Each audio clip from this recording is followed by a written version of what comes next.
Hi everyone. അപ്പൊ നമ്മൾ പ്രിലിംസിന് വേണ്ടിയിട്ടുള്ള 10ാമത്തെ ക്ലാസ് ആണ് ഇന്ന് പഠിക്കാൻ പോകുന്നത്. 7ാം ക്ലാസ്സിൽ SCRT തന്നെയാണ് ഇന്നും പഠിക്കുന്നത്. 7ാം ക്ലാസ് ഒരുപാടുള്ളതാണ്. 5ഉം 6ഉം കഴിഞ്ഞു. ഇനി 7 ഉണ്ട്, 8 ഉണ്ട്, 9 ഉണ്ട്, 10 ഉണ്ട്.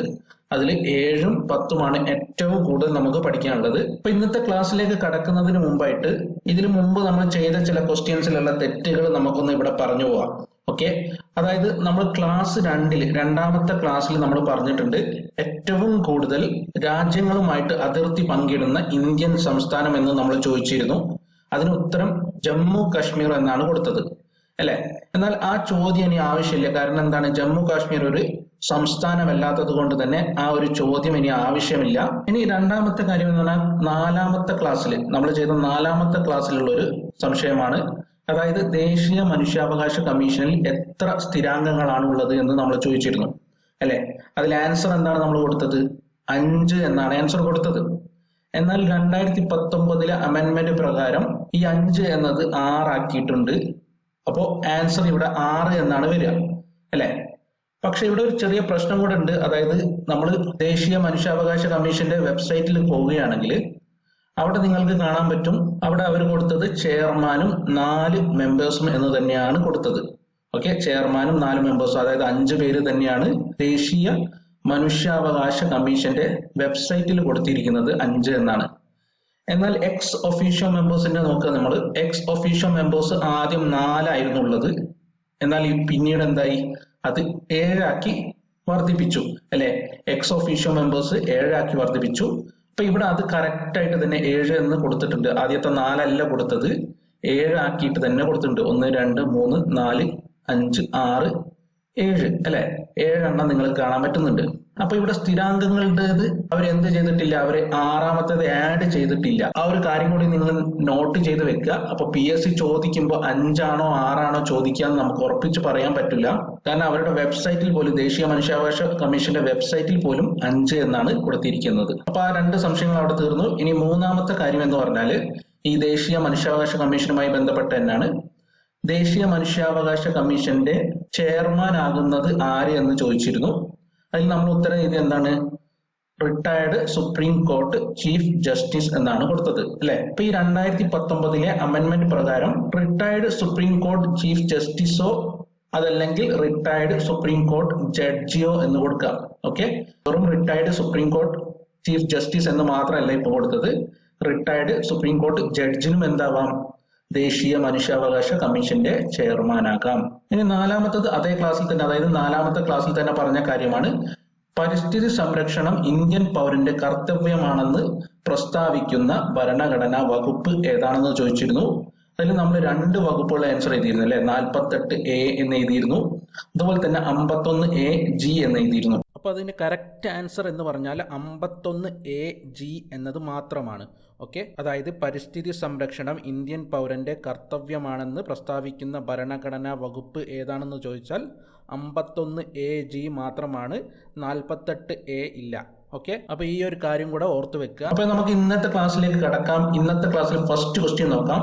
പ്രകൃതി വിഭവങ്ങൾ നേരിട്ട് ഉപയോഗപ്പെടുത്തി നടത്തുന്ന പ്രവർത്തനങ്ങൾ ഉൾപ്പെടുന്ന മേഖല.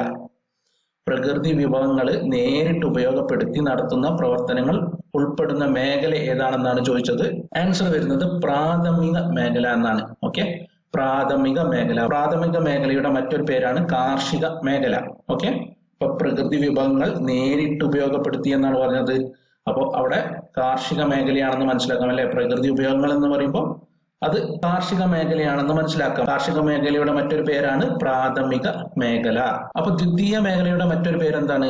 വ്യവസായ മേഖല എന്നാണ്. ഓക്കെ, ദ്വിതീയ മേഖലയുടെ മറ്റൊരു പേര് വ്യവസായ മേഖല എന്നാണ്.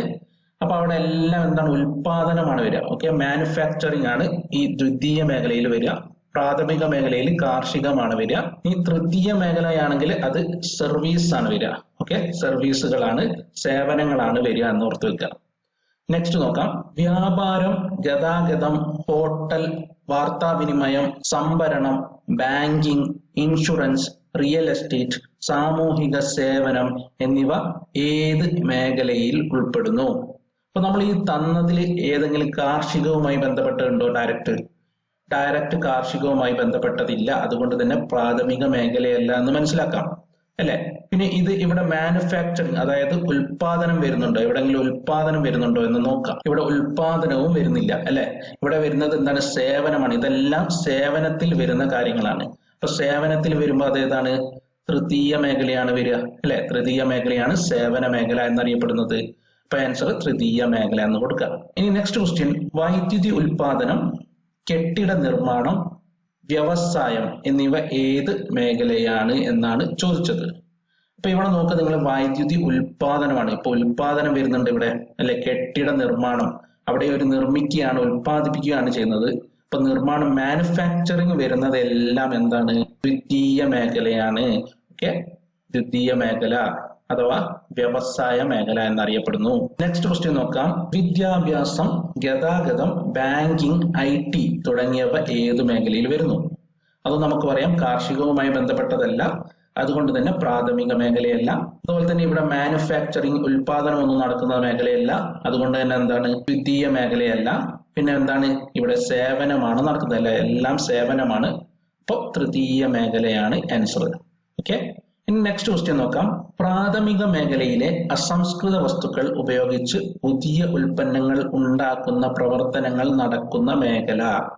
പ്രാഥമിക മേഖലയിലെ അസംസ്കൃത വസ്തുക്കൾ ഉപയോഗിച്ച് പുതിയ ഉൽപ്പന്നങ്ങൾ ഉണ്ടാക്കുന്ന പ്രവർത്തനങ്ങൾ നടക്കുന്ന, അപ്പൊ ഇവിടെ ഉൽപാദനമാണ് വരുന്നത് അല്ലെ? പ്രാഥമിക മേഖലയിലെ സാധനങ്ങൾ എടുത്തിട്ട് എന്താണ്? കാർഷിക സാധനങ്ങൾ എടുത്തിട്ട് അവിടെ ഉൽപ്പാദിപ്പിക്കുകയാണ് ചെയ്യുന്നത്. ഇപ്പൊ ഉൽപ്പാദിപ്പിക്കുന്നത് ഏത് മേഖലയാണ്? ദ്വിതീയ മേഖലയാണ് അല്ലെ? ദ്വിതീയ മേഖലയിലാണ് ഉൽപാദന മേഖല അല്ലെ? ദ്വിതീയ മേഖലയാണ് ഉൽപാദന മേഖല എന്ന് പറയുന്നത്. അപ്പൊ അവിടെ ആൻസർ ദ്വിതീയ മേഖല എന്ന് കൊടുക്കാം. നെക്സ്റ്റ് നോക്കാം. കൃഷിയും അനുബന്ധ പ്രവർത്തനങ്ങളും, വനപരിപാലനം, മത്സ്യബന്ധനം, ഖനനം എന്നിവ ഏത് മേഖലയിലാണ് പെടുന്നത് എന്നാണ് ചോദിച്ചത്. അപ്പൊ ഇവിടെ കാർഷികമാണ് അല്ലെ? എല്ലാം കാർഷികമായി ബന്ധപ്പെട്ടതാണ്. കാർഷിക മേഖല എന്നറിയപ്പെടുന്നത് പ്രാഥമിക മേഖലയാണ്. അപ്പൊ പ്രാഥമിക മേഖല എന്ന് കൊടുക്കാം. നെക്സ്റ്റ് നോക്കാം. സ്കൂളിലെ എല്ലാ കുട്ടികളുടെയും വിവരങ്ങൾ ശേഖരിച്ച് രേഖപ്പെടുത്താനായി നടപ്പിലാക്കിയ പദ്ധതി ഏതാണെന്നാണ് ചോദിച്ചത്. ഇതിൽ ഏത് പദ്ധതിയാണ് സ്കൂളിലെ എല്ലാ കുട്ടികളുടെയും വിവരങ്ങൾ ശേഖരിച്ച് രേഖപ്പെടുത്താനായി നടപ്പിലാക്കിയ പദ്ധതി? ആൻസർ സമ്പൂർണ്ണ എന്നതാണ്. ഓക്കെ, സമ്പൂർണ്ണ എന്ന പദ്ധതിയാണ് സ്കൂളിലെ എല്ലാ കുട്ടികളുടെയും വിവരങ്ങൾ ശേഖരിച്ച് രേഖപ്പെടുത്താനായി നടപ്പിലാക്കിയ പദ്ധതി. നെക്സ്റ്റ് ക്വസ്റ്റ്യൻ നോക്കാം. പ്രാഥമിക മേഖലയുടെ മറ്റൊരു പേര്. നമ്മൾ പറഞ്ഞാണ് പ്രാഥമിക മേഖലയുടെ മറ്റൊരു പേര് എന്താണ്? കാർഷിക മേഖല എന്നാണ്. ഓക്കെ, നെക്സ്റ്റ് നോക്കാം. ദ്വിതീയ മേഖലയുടെ മറ്റൊരു പേര്. ദ്വിതീയ മേഖലയുടെ മറ്റൊരു പേര് നമ്മൾ പറഞ്ഞ എന്താണ്? വ്യവസായ മേഖല അല്ലെ? ഉൽപാദനമാണ് അവിടെ നടക്കുന്നത്. വ്യവസായ മേഖല എന്നാണ് ദ്വിതീയ മേഖലയുടെ മറ്റൊരു പേര്. നെക്സ്റ്റ്, ദ്വിതീയ മേഖലയിലെ സാധനങ്ങൾ സംഭരിക്കുന്നതും വിതരണം ചെയ്യുന്നതുമായ മേഖല. അതായത് ഇവിടെ എന്താണ് വരുന്നത്? സേവനമാണ് വരുന്നത് അല്ലെ? മാനുഫാക്ചറിങ് കഴിഞ്ഞ്, ഉൽപാദനം കഴിഞ്ഞ് ആ സാധനം നമ്മൾ എന്താണ്? വിതരണം ചെയ്യാണ് ചെയ്യുന്നത്. അത് ഏത് മേഖലയാണ്? സേവന മേഖലയാണ്. ഓക്കെ, നെക്സ്റ്റ്, ദേശീയ വരുമാനം കണക്കാക്കുന്ന ഇന്ത്യയിലെ സ്ഥാപനമായ സെൻട്രൽ സ്റ്റാറ്റിസ്റ്റിക്കൽ ഓഫീസിന്റെ ആസ്ഥാനം എവിടെയാണെന്നാണ് ചോദിച്ചത്. ദേശീയ വരുമാനം കണക്കാക്കുന്നത് ആരാണ്? CSO ആണ്. CSO ഇവിടെ തെറ്റ് ചെയ്തതാണ്. CEO എന്നല്ല, CSO ആണ്. ഓക്കെ, CSO ആണ്. അതായത് സെൻട്രൽ സ്റ്റാറ്റിസ്റ്റിക്കൽ ഓഫീസ് ആണ് ദേശീയ വരുമാനം കണക്കാക്കുന്നത്. ഡൽഹിയിലാണ് സെൻട്രൽ സ്റ്റാറ്റിസ്റ്റിക്കൽ ഓഫീസിന്റെ ആസ്ഥാനം. Next question. ആസൂത്രണ കമ്മീഷൻ ശുപാർശ പ്രകാരം നഗരപ്രദേശങ്ങളിൽ എത്ര കലോറിക്ക് താഴെയുള്ളവരാണ് ദരിദ്രരായി കണക്കാക്കുന്നത്? ആസൂത്രണ കമ്മീഷന്റെ ശുപാർശ പ്രകാരം നഗരപ്രദേശങ്ങളിൽ എത്ര കലോറിക്ക് താഴെയുള്ളവരാണ് ദരിദ്രരായി കണക്കാക്കുന്നത് എന്നാണ് ചോദിച്ചത്. ആൻസർ വരുന്നത് 2100 ആണ്. ഓക്കെ, 2100 കലോറിക്ക് താഴെയുള്ളവരാണ് എവിടെ? നഗരപ്രദേശങ്ങളിൽ ദരിദ്രരായിട്ട് കണക്കാക്കുന്നത്. ഓക്കെ, നെക്സ്റ്റ് ക്വസ്റ്റ്യൻ നോക്കാം. ആസൂത്രണ കമ്മീഷൻ ശുപാർശ പ്രകാരം ഗ്രാമപ്രദേശങ്ങളിൽ എത്ര കലോറിക്ക് താഴെയുള്ളവരാണ് ദരിദ്രരായി കണക്കാക്കുന്നത്? നേരത്തെ നഗരപ്രദേശങ്ങളിൽ നമ്മൾ 2100 താഴെയുള്ളവരാണ്, 2100 കലോറിക്ക് താഴെയുള്ളവരാണെന്ന് പറഞ്ഞു. എന്നാൽ അത് ഗ്രാമപ്രദേശങ്ങളിൽ എത്തുമ്പോൾ 2400 കലോറിക്ക് താഴെയുള്ളവരാണ് ദരിദ്രരായിട്ട് കണക്കാക്കുന്നത്. ഓക്കെ, ഇപ്പൊ നഗരപ്രദേശങ്ങളിലാണെങ്കിൽ 2100 കലോറി, ഗ്രാമപ്രദേശങ്ങളിലാണെങ്കിൽ അത് 2400 കലോറിക്ക് താഴെയാണ് എന്ന് ഓർത്ത് വെക്കുക. ഓക്കെ, നെക്സ്റ്റ് ക്വസ്റ്റ്യൻ നോക്കാം. 2011-12 സാമ്പത്തിക സർവേ പ്രകാരം ഇന്ത്യയിലെ ദാരിദ്ര്യം എത്ര ശതമാനമാണ് എന്നാണ് ചോദിച്ചത്. എത്ര ശതമാനമാണ്? 29.8%. ഓക്കെ, 29.8% ഇന്ത്യയിലെ ദാരിദ്ര്യം എന്ന് പറയുന്നത് 2011-2012 സാമ്പത്തിക സർവേ പ്രകാരം. ഓക്കെ, ഇനി നെക്സ്റ്റ് ക്വസ്റ്റ്യൻ നോക്കാം. 2011-12 സാമ്പത്തിക സർവേ പ്രകാരം ഇന്ത്യയിൽ ഏറ്റവും കൂടുതൽ ദാരിദ്ര്യമുള്ള സംസ്ഥാനം ഏതാണെന്നാണ് ചോദിച്ചത്. ഏത് സംസ്ഥാനത്താണ് ഏറ്റവും കൂടുതൽ ദാരിദ്ര്യമുള്ളത്? ബീഹാറിലാണ്. ഓക്കെ, 2011-12 സാമ്പത്തിക സർവേ പ്രകാരം ഇന്ത്യയിൽ ഏറ്റവും കൂടുതൽ ദാരിദ്ര്യമുള്ളത് ബീഹാറിലാണ് എന്ന് ഓർത്തു വെക്കുക. നെക്സ്റ്റ് ക്വസ്റ്റ്യൻ നോക്കാം. 2011-12 സാമ്പത്തിക സർവേ പ്രകാരം ഇന്ത്യയിൽ ഏറ്റവും കുറവ് ദാരിദ്ര്യമുള്ളത് ഏത്? ഏറ്റവും കൂടുതൽ ബീഹാറാണ്. ഏറ്റവും കുറവ് എവിടെയാണ്? ഹിമാചൽ പ്രദേശിലാണ്. ഓക്കെ, ഹിമാചൽ പ്രദേശിലാണ് ഏറ്റവും കുറവ് ദാരിദ്ര്യമുള്ളത്. ഏറ്റവും കൂടുതൽ ബീഹാറിലാണ്. Next question. 2011-12 സാമ്പത്തിക സർവേ പ്രകാരം കേരളത്തിലെ ദാരിദ്ര്യം എത്രയാണ്? എത്ര ശതമാനമാണ് എന്നാണ് ചോദിച്ചത്. എത്ര ശതമാനമാണ്? 12% ആൻസർ വരുന്നത്. ഓക്കെ, കേരളത്തിൽ 12% ദാരിദ്ര്യമാണ് ഉള്ളത്. ഏറ്റവും കൂടുതൽ ഉള്ളത് ബീഹാറിൽ, ഏറ്റവും കുറവുള്ളത് ഹിമാചൽ പ്രദേശിലാണ്. കേരളത്തിലാണെങ്കിൽ അത് 12%. നെക്സ്റ്റ് നോക്കാം. താഴെ കൊടുത്തവയിൽ നഗരങ്ങളിലെ തൊഴിൽ രഹിതർക്ക് സ്വയം തൊഴിലിന് പ്രോത്സാഹിപ്പിക്കുന്ന പദ്ധതി ഏത് പദ്ധതിയാണ്? താഴെ കൊടുത്തവയിൽ നഗരങ്ങളിലെ തൊഴിൽ രഹിതർക്ക് സ്വയം തൊഴിലിന് പ്രോത്സാഹിപ്പിക്കുന്നത് എന്നാണ് ചോദിച്ചത്. ആൻസർ വരുന്നത് സ്വർണ്ണ ജയന്തി ഷഹാരി റോസ്ഗാർ യോജന എന്നതാണ്. സ്വർണ്ണ ജയന്തി ഷഹാരി റോസ്ഗാർ യോജനയാണ് നഗരങ്ങളിലെ തൊഴിൽ രഹിതർക്ക് സ്വയം തൊഴിലിന് പ്രോത്സാഹിപ്പിക്കുന്ന പദ്ധതി. സ്വർണ്ണ ജയന്തി ഷഹാരി റോസ്ഗാർ യോജന. Next question. സ്വന്തമായി വരുമാനമില്ലാത്ത 65 വയസ്സിന് മുകളിൽ പ്രായമുള്ളവർക്ക് മാസം 10 കിലോ അരി സൗജന്യമായി റേഷൻ കട വഴി നൽകുന്ന പദ്ധതി ഏതാണെന്നാണ് ചോദിച്ചത്. ആൻസർ എന്താണ് വരുന്നത്?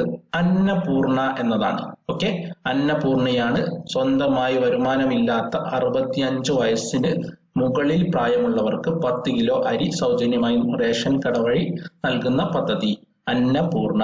ഓക്കെ, നെക്സ്റ്റ് ക്വസ്റ്റ്യൻ നോക്കാം. എല്ലാ ഗവൺമെന്റ് എയ്ഡഡ് സ്കൂൾ 8ാം ക്ലാസ് വരെയുള്ള കുട്ടികൾക്ക് സ്കൂൾ മുഖേന പോഷകമൂല്യമുള്ള ആഹാരം ഉറപ്പുവരുത്തുന്ന പദ്ധതി ഏതാണ്? ഉച്ചഭക്ഷണ പരിപാടിയാണ്. ഓക്കെ, ഉച്ചഭക്ഷണ പരിപാടിയാണ് എല്ലാ ഗവൺമെന്റ് എയ്ഡഡ് സ്കൂൾ 8ാം ക്ലാസ് വരെയുള്ള കുട്ടികൾക്ക് പോഷകമൂല്യമുള്ള ആഹാരം ഉറപ്പുവരുത്തുന്ന പദ്ധതി. നെക്സ്റ്റ് ക്വസ്റ്റ്യൻ നോക്കാം. ദാരിദ്ര്യ രേഖയ്ക്ക് താഴെയുള്ള കുടുംബങ്ങൾക്ക് മാസം 35 കിലോ അരി 3 രൂപക്കും ഗോതമ്പ് 2 രൂപക്കും നൽകുന്ന പദ്ധതി ഏതാണ്? അന്ത്യോദയ അന്ന യോജനയാണ്.